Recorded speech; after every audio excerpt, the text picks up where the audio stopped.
Sa 2055, ginamit ng isang kumpanya ang paglalakbay sa oras upang mag-alok ng time safari na nangangahulugang ang mga tao ay maaaring pumunta sa sinaunang panahon para manghuli ng mga dinosaur. Upang maiwasan ang pagbabago ng kasaysayan, tinitiyak ng kumpanya na mananatili ang mga kliyente sa isang artipisyal na landas upang hindi sila makatapak ng anuman. Papatayin lamang nila ang mga partikular na dinosaur na malapit ng mamatay sa likas na kadahilanan at walang sino man ang pinapayagang magdala ng anuman. Ang mga kliyente ngayon ay isang lalaking nasa katamtamang gulang at ang kanyang anak na babae na ginagabayan ni Dr. Travis at ilang empleyado ng kumpanya. Ang lahat ay nakasuot ng espesyal na suit para sa pangangaso na sumusubaybay sa kanilang mga vitals at may mga kamera upang i-record ang buong karanasan. Nang makarating sila sa tamang lugar, matyagang pinahintay ni Travis ang grupo at ipinaalala sa kanila na hindi sila maaaring magpaputok hanggat hindi siya nagpapaputok. Sa sandaling iyon ay nakarinig sila ng malakas na dagundong at ang lupa ay umuuga sa ilalim ng pagtapak ng malaking dinosaur. Ang hayop ay tumatakbo patungo sa grupo, itinumba ang anumang puno sa daan nito. Takot na takot ang mga kliyente at gusto nang bumaril, ngunit pinahintay sila ni Travis hanggang sa malapit na ang dinosaur. Sa huling segundo, sabay silang bumaril at mabilis na napatay ang hayop, lumubog ang katawan nito sa latian. Nang bumalik sila sa kasalukuyan, ang record ng maikling pakikipagsapalaran na ito ay ipinakita sa after party na pinamahalaan ng CEO ng kumpanya na si Charles. Gayunpaman, hindi dumalo si Travis sa party at nanatili sa kanyang lab upang magtrabaho sa AI ng makina na tinatawag na Tommy. Hindi nagtagal ay lumapit sa kanya ang empleyadong si Clay, na bahagi rin ng Department of Temporal Regulation, isang ahensya ng gobyerno na nagtitiyak na sumusunod sa mga protokol ng kaligtasan ang kumpanyang naglalakbay sa oras.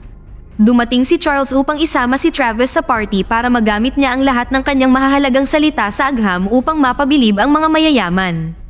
Ang mga kliyente ay binigyan din ng mga souvenir mula sa biyahe, ang suit at ang disc na may recording ng kanilang pakikipagsapalaran. Biglang pumasok si Dr. Sonia sa party at sinimulang mag-spray ng red wine sa lahat na tinatawag itong dugo.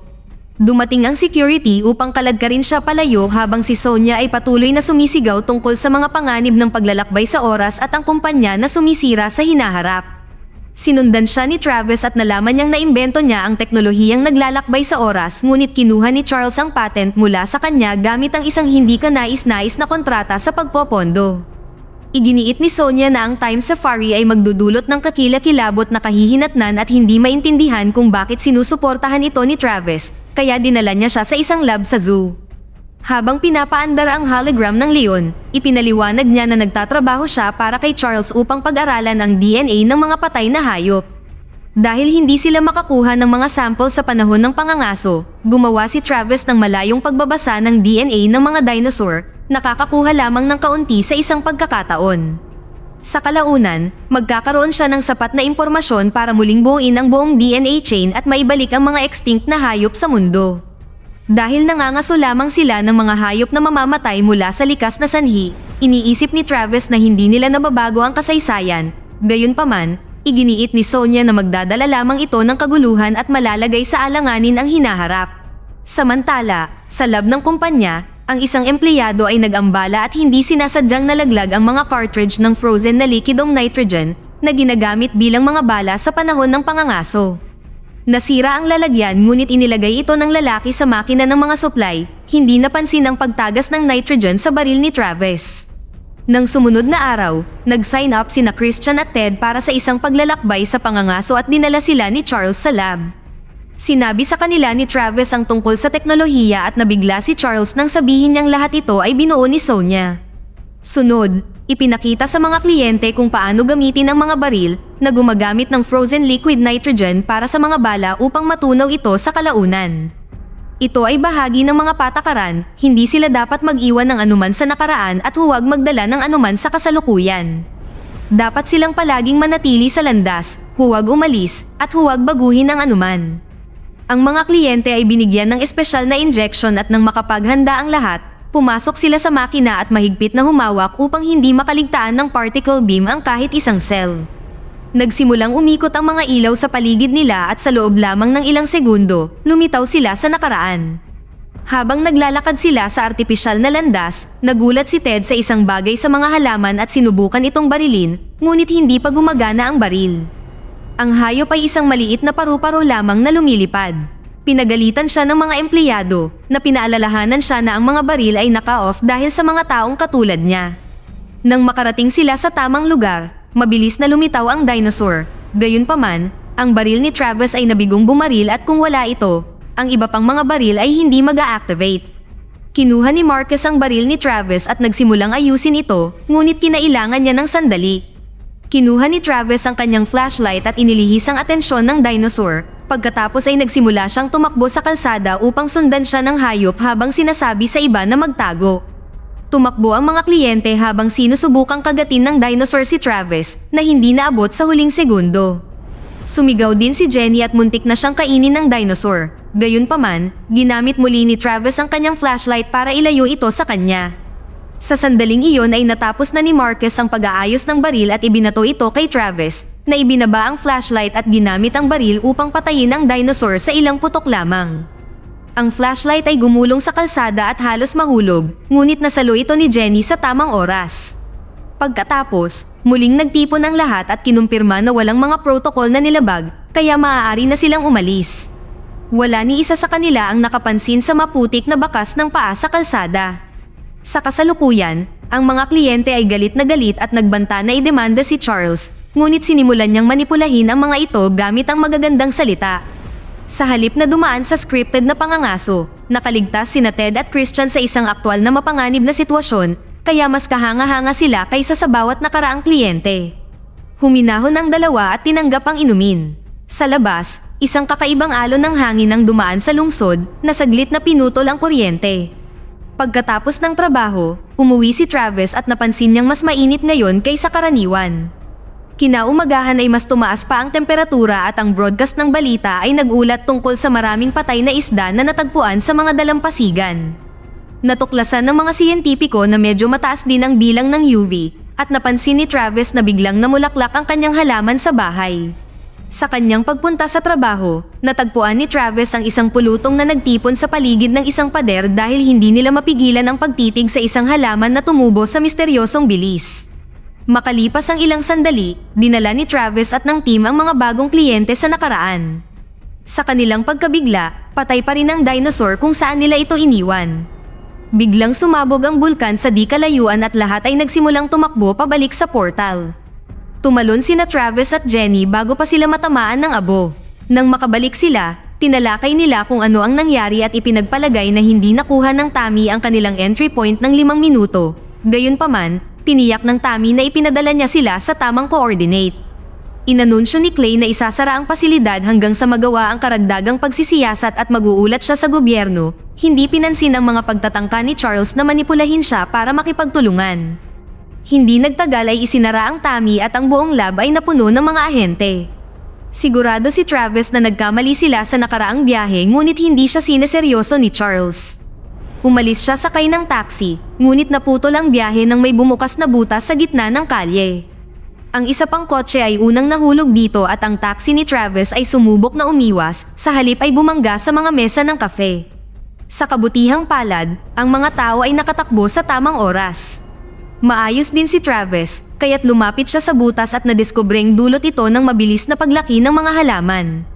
Pagkatapos, pumunta si Travis sa gusali ni Sonia, kung saan nakita niya ang pinto na sinakop din ng mga halaman. Pagdating niya sa apartment, nakita niya ang iba pang mga nangungupahan sa pintuan na nagpoprotesta tungkol sa mga halaman na pumapasok sa lahat ng kanilang mga apartment at sinisisi siya para dito. Si Sonia na naiinis ay nagbukas ng bintana ng pinto at pinagbantaan sila ng baril para paalisin sila. Sinubukang kausapin siya ni Travis, ngunit hindi siya pinansin. Sa kanyang paglabas, natuklasan niya ang lalaking nagde-deliver ng supply panghardin, kaya kinuha niya ang order ni Sonia at nagpanggap na isang manggagawa para makapasok.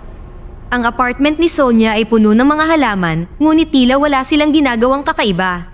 Sa wakas ay napagtanto ni Sonia kung sino siya at sinabing inaasahan niya siya, pagkatapos ay dinala niya siya sa itaas at pinasilip siya sa bintana. Laking gulat ni Travis nang makita ang isang uri ng transparent na alon na tumama sa buong lungsod na nagpabalik sa kanya sa ibabang palapag. Tinawag itong time wave ni Sonia. Sa sandaling iyon ay nakarinig sila ng hiyawan at nang buksan nila ang pinto, nakita nila ang isang kapitbahay na natatakpan ng mga insekto na sumasakop din sa pasilyo. Tumakbo pabalik sina Travis at Sonia sa loob para lamang makakita ng mas maraming mga insekto doon. Sinimulan nilang akyatin ang katawan ni Sonia, kaya habang niyuyugyug niya ang mga ito ay inihagis ni Travis ang supot ng pataba sa sahig para makatayo siya. Pagkatapos ay binasag ni Travis ang isang tubo at nagsimulang bumaril ng tubig sa sahig upang magbukas ng daanan sa mga insekto. Ang tubig ay tumalsik sa tangke ng oxygen at gumawa ng spark, kaya ang dalawa ay naubusan at tumalon mula sa gusali upang makatakas bago sumabog ang mga tangke sa buong apartment. Nakaligtas sina Travis at Sonia sa pagkahulog sa pamamagitan ng paglapag sa malaking puno sa labas ng kanyang gusali na wala roon kanina. Nang tumingin sila sa paligid, natuklasan nila na ang buong lungsod ay nawasak. Ipinaliwanag ni Sonia na ang pagbabago ng isang bagay sa nakaraan ay hindi makakaapekto sa hinaharap ng sabay-sabay, ang mga pagbabago ay magaganap ng dahan-dahan sa sunod-sunod na epekto. Nagsimula ito sa lungsod na ito ngunit sa lalong madaling panahon ay maaabot nito ang natitirang bahagi ng planeta. Ang mga halaman ay unang nagbago, ang mga hayop ay susunod at ang mga tao ay magbabago sa huli. Maaaring ito ay isang simpleng pagbabago tulad ng pagkakaroon ng dagdag na mata o isang bagay na mas malaki tulad ng pagiging extinct. Pagkatapos, pumunta sina Travis at Sonia sa kumpanya na may iniisip na plano, gusto nilang bumalik sa nakaraan sa sandaling inupahan ni na Christian at Ted ang pangangaso at maiwasan ang anumang pagkakamali. Noong una, hindi sila pinayagan ni Clay, ngunit binago ni Charles ang isip niya sa pamamagitan ng pagpapaalala sa kanya na kung hindi nila ito malulutas, babagsak siya kasama niya. Pinaandar muli ang Tammy at sinikap ni Sonia na mabawasan ang anumang pagkakamali bago naglakbay mag-isa si Travis. Sa kanyang sorpresa, hindi siya nadala sa panahon ng dinosaur. Sa halip, lumitaw siya sa isang disyerto kung saan halos masagasaan siya ng grupo ng mga katutubong Amerikano. Iniwasan ni Travis ang mga paan ng kabayo sa pamamagitan ng paghiga sa lupa, at sa sandaling nawala ang alikabok ay natuklasan niyang tumatakbo sila palayo sa time wave. Agad siyang tumawid sa portal upang bumalik sa kasalukuyan at binalaan ang lahat tungkol sa time wave. Ngunit huli na, ang alon ay umabot sa lab at tumilapon ang lahat pabalik habang nasira ang karamihan sa mga makina at namatay ang kuryente. Buti na lang walang nasaktan at mayroon silang backup generator. Ngayon ay nakita nila na sinakop ng mga halaman ng buong lab at sa isang mabilis na pagtingin sa labas ay nagpapakita na ang buong lungsod ay nasa parehong estado. Napagtanto ni Sonia na ang kanyang makina ay hindi maaaring tumalon sa time wave, kaya't hindi nakabalik si Travis sa panahon ng dinosaur. Ang alon ay lumilikha ng isang serye ng mga singsing sa paligid ng bawat panahon at sila ay nasa labas ng mga ito. Habang sinusubukan ni Sonia na gumawa ng pagbabago para sa Tammy, pinanood ng koponan ang record ng huling pangangaso ng maraming beses mula sa iba't ibang mga anggulo, ngunit hindi nila mahanap kung ano ang kanilang nagawang mali. Pagkalipas ng ilang oras, sa wakas ay nahanap na ni Marcus ang kanilang pagkakamali, bumalik sila na may dagdag na timbang na 1.3 gramo na mas mabigat kaysa noong umalis sila, na nangangahulugang may isang taong nagdala ng kung anong bagay. Hindi ito makatwiran dahil ang time machine ay may biofilter na dapat makaramdam nito. Walang pagpipilian si Charles kundi aminin na matagal na niyang pinatay ang filter na iyon para makatipid dahil masyado itong gumagamit ng enerhiya.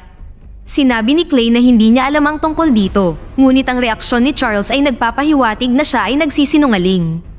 Ang koponan ay nagpatuloy upang iskan ang lahat ng kagamitan ngunit ang mga resulta ay negatibo, kaya ang bagay ay maaaring nasa suot ng mga kliyente. Pagkatapos ng maraming trabaho, sa wakas ay nakaisip si Sonia ng isang posibleng solusyon, ipapadala niya si Travis sa isang taon bago ang kanilang pagkakamali noong hindi pa umiiral ang mga alon, sa paraang maaari niya itong ipadala sa tamang panahon ng walang pagtutol. Ang pagtalon na ito ay halos makakaubos sa lahat ng kanyang enerhiya, kaya mayroon lamang siyang 20 segundo upang ayusin ang nangyari. Para hindi masayang ang oras na iyon, dapat alamin muna nila kung ano talaga ang nangyari. Nagsimulang maghanda ang koponan para hanapin ang mga kliyente. Ipinaalala ni Sonia sa kanila na ang mga halaman at hayop ay nagbago sa loob ng milyon-milyong taon, kaya dapat nilang bantayan ang mga bagay tulad ng mga evolved na dinosaur. Umalis sila sa kalagitnaan ng gabi at nagsimulang tumawid sa parke nang biglang may narinig silang ingay. Agad na may nagpaputok, ngunit ito pala ay isang maliit na nilalang na malakamilian na agad na tumakas. Sa sandaling iyon ay nakarinig sila ng napakalakas na dagundong, kaya patuloy silang naglalakad. Malayo pa sa parke ay nakakita sila ng malalaking sapot ng gagamba at kakaibang bakas ng paa sa lupa. Habang patuloy sila sa paglalakad, nakarinig sila ng isa pang dagundong at biglang may bumalot na halaman kay Marquez na sinaksak ng isang bungkos ng mga tinik bago siya ibinagsak. Narinig nila ang umuungal na nilalang na papalapit, kaya mabilis na inalis ng koponan ang mga tinik at tinulungang makalakad si Marquez para makalayo. Hindi maramdaman ni Marquez ang kanyang mga binti at napagpasyahan na ang mga tinik ay nagturok sa kanya ng ilang kemikal. Kinuha din ng isang baging ang baril ni Lucas, ngunit hinila lang niya ito para mabawi ito. Ilang sandali pa ay bigla silang inatake ng isang reptile na babon na tumalon kay Lucas at kinaladkad siya palayo. Hinabol sila ni Travis at sinimulang barilin ang hayop, ngunit walang nagawa ang kanyang mga bala kundi galitin ito. Ang babon ay tumalon upang umatake muli, ngunit ngayon ang kanyang mahinang parte ay nakalantad at si Travis ay bumaril doon upang sa wakas ay patayin ito. Sa kasamaang palad, ang dagundong nito ay nakakuha ng atensyon ng mas maraming babon, kaya nagmadaling bumalik sa grupo sina Travis at Lucas. Nagsimula silang tumakbo habang binabaril ang mga paparating na nilalang na ang mga numero ay masyadong marami upang labanan. Halos hindi na makagalaw si Marquez at sinabihan ng iba na umalis nang wala siya dahil maaari siyang mamatay bilang isang distraction. Pagkaalis ng koponan, patuloy na binaril ni Marquez ang mga babon upang mapanatili ang atensyon ng mga ito sa kanya. Ang lason ng mga tinik ay nagpahalusinate sa kanyang mga mahal sa buhay, kaya namatay siyang may ngiti sa kanyang mukha habang kinakain siya ng mga babon. Sa kalaunan ay nakarating ang koponan sa gusali ni Ted kung saan nakita nila isang ang mag-ama na palihim na lumabas upang pumunta sa palengke. Ang dalawa ay desperado na makahanap ng pagkain, gayunpaman, sila ay natagpuan at inatake ng mga babon. Agad na tumakbo si Travis sa loob at pinatay ang unang babon sa pamamagitan ng pagbaril sa kanyang mahinang parte. Sinubukan din niyang barilin ang pangalawa, ngunit natakot ito at nawala sa dilim. Pagkatapos, ang koponan ay pumasok sa gusali ng apartment at sinimulan ang kanilang paghahanap, nakita ang mga halaman at mga taong nagtatago sa bawat sulok. Natagpuan nila si Ted na nakikipag-away sa isang kapitbahay dahil sa sunog na sinimulan niya sa silid at nanumpa siya na hindi siya umalis sa landas. Kinuha nila ang kanyang suit mula sa closet at iniskan ang bawat bahagi ngunit walang resulta na nangangahulugan na kailangan nilang hanapin si Christian. Ipinaliwanag ni Ted na pinalayas siya ng asawa ni Christian kaya ngayon ay nakatira siya sa kanyang opisina sa downtown. Upang makaligtas sa biyahe, nagpa siya ang koponan na magnakaw ng kotse mula sa paradahan ng gusali. Isang nilalang ang lumilipad ng napakalapit sa sasakyan, ngunit mabuti na lang at umalis ang mga ito at nakarating sila sa kinaroroonan ni Christian. Umakyat sina Sonia at Travis para hanapin ang kanilang kliyente habang si Lucas at Jenny ay nanatili para protektahan ang sasakyan. Umakyat ang dalawa sa hagdan, napansin ang mga makamandag na baging sa lahat ng dako. Marami ding katawan, tila ang kamandag ay nagpabaliw sa kanila at nagpatayan. Biglang tumalon ang isang matandang lalaki at sinubukan silang barilin, ngunit wala na siyang bala at tumakbo palayo. Pagkatapos ay binuksan ni Travis ang isang pinto upang mahanap si Christian na agad na nagpaputok. Nagtago sina Travis at Sonia hanggang sa tumigil si Christian sa pagbaril at nang makalapit sila ay napagtanto nilang nahawaan din siya. Nang tanungin nila siya tungkol sa suit, nabaliw muli si Christian at tumakbo sa paligid ng apartment habang pinapaputok ang kanyang baril at pinatay ang isang kapitbahay sa pasilyo. Maingat na umikot si Travis hanggang sa ma-corner niya si Christian na nagpanik at nagpas siyang magpakamatay. Pagkatapos, hinanap nila ang apartment at sa wakas ay nakita nila ang dahilan ng lahat ng ito, natapakan ni Christian ang isang paru-paro at dinala ang katawan nito na nakaipit sa kanyang sapatos. Nagmamadaling bumalik sina Travis at Sonia sa parking lot kung saan pinapaputok nina Jenny at Lucas ang kanilang mga baril upang maiwasan ang malalaking lumilipad na hayop. Nang umalis ang koponan sakay ng kotse, ang mga lumilipad na hayop ay nagsimulang sumunod sa kanila at binasag pa ang likurang bintana. Ginamit nina Jenny at Lucas ang resultang butas para magpaputok at bumaril din sila sa kisame. Bumaba ang ilang hayop, ngunit nagawa ng isa na sirain ang bubong at sinunggaban si Lucas, dinala siya upang kainin. Ang koponan ay nagsimulang mawala ng pag-asa ngunit sa sandaling iyon, ang time wave ay tumama sa lugar at pinalipad ang kotse patungo sa harap ng pintuan ng kumpanya. Sa kabutihang palad walang nasaktan at ang tatlo ay pumunta sa lab na natatakpan ng mga halaman at walang kuryente. Ang sahig ay baha at si Charles ay wala ng buhay sa tubig. Hindi maaaring magtrabaho si Sonia nang walang kuryente, ngunit kinuha niya ang hard drive ng Tammy at ibinalita na mayroon pa rin siyang portal sa kanyang lumang lab sa universidad. Naghanap si Travis sa mga locker para sa kanyang suit at nakita si Clay sa loob, nagtatago mula sa isang grupo ng mga babon na kasalukuyang natutulog sa kisame. Noong una, tumanggi si Clay na sumama sa koponan, ngunit pagkatapos nilang umalis, nagbago ang isip niya at sinubukang sundan sila. Sa kasamaang palad, narinig siya ng mga babon at agad siyang pinalibutan. Samantala, pumasok ang tatlo sa istasyon ng tren at nagsimulang maglakad sa mga binahang riles, hindi napansin ang nilalang na sumusunod sa kanila. Ilang sandali pa ay nakahanap sila ng bumagsak na tren at pumasok sila sa loob para tumawid, gayunpaman, nakalock ang pinto.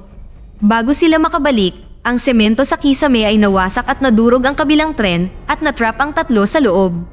Habang patuloy na tumataas ang tubig sa paligid ng tren, binasag ng aquatic na nilalang ang isang bintana at pumasok sa loob upang kunin si Jenny at dinala siya.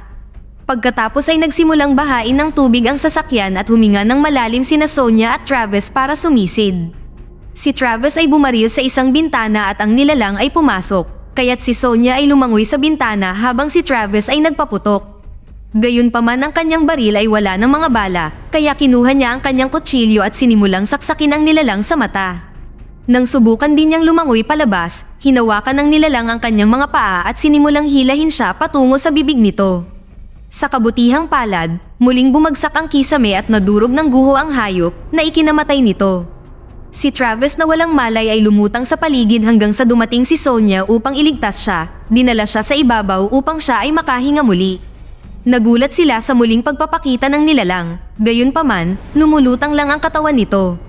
Lumangoy sila palabas ng istasyon at sa wakas ay nakarating sa unibersidad kung saan nakita nila ang hardin na puno ng mga babon.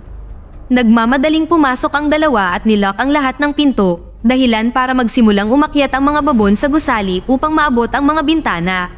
Sa lab, pinaandar nila ang Tommy gamit ang backup generator habang patuloy na kumakatok sa pinto ang mga babon. Pumasok si Travis sa time machine at ipinadala siya ni Sonia pabalik kasabay ng pagtama ng huling alon sa lungsod na bumago sa kanya sa kakaibang nilalang. Gumana ang slingshot maneuver at mabilis na inihagis si Travis mula sa isang taon patungo sa isa pa, iniiwasan ang mga time wave. Nakita niya ang sandali ng pagpapanik ng kanyang team at nakuha niya ang atensyon ni Jenny para sabihin sa kanya na naka-off ang biofilter at walang sino man ang dapat humawak sa recording maliban sa kanya. Pagkatapos ay tumakbo si Travis at nagpadulas sa landas para hilahin pabalik si Christian bago niya matapakan ang paru-paro. Sumigaw si Christian habang pinapanood si Travis na naglaho dahil naitama na ang timeline. Pagkatapos, sinabihan ni Jenny si Clay na i-on ang biofilter at panoorin ang paru-paro na lumipad palayo. Pagbalik nila sa kasalukuyan, binigay ni Jenny ang recording kay Travis at sinabi sa kanya ang nangyari. Si Travis na nalilito ay umalis sa trabaho na nagpapakitang maayos ang lungsod gaya ng dati. Dumating si Travis sa kinaroroonan ni Sonia at ibinigay sa kanya ang disk para sa wakas ay mapabagsak niya ang kumpanya ng may tamang patunay. Dito na nagtatapos ang ating kwento. Sana ay nagustuhan nyo. Mag-subscribe na kung hindi ka pa nakasubscribe, pindutin na rin ang notification bell at like button upang matulungan ang channel at mag-iwan na rin ng komento. Maraming salamat sa panonood.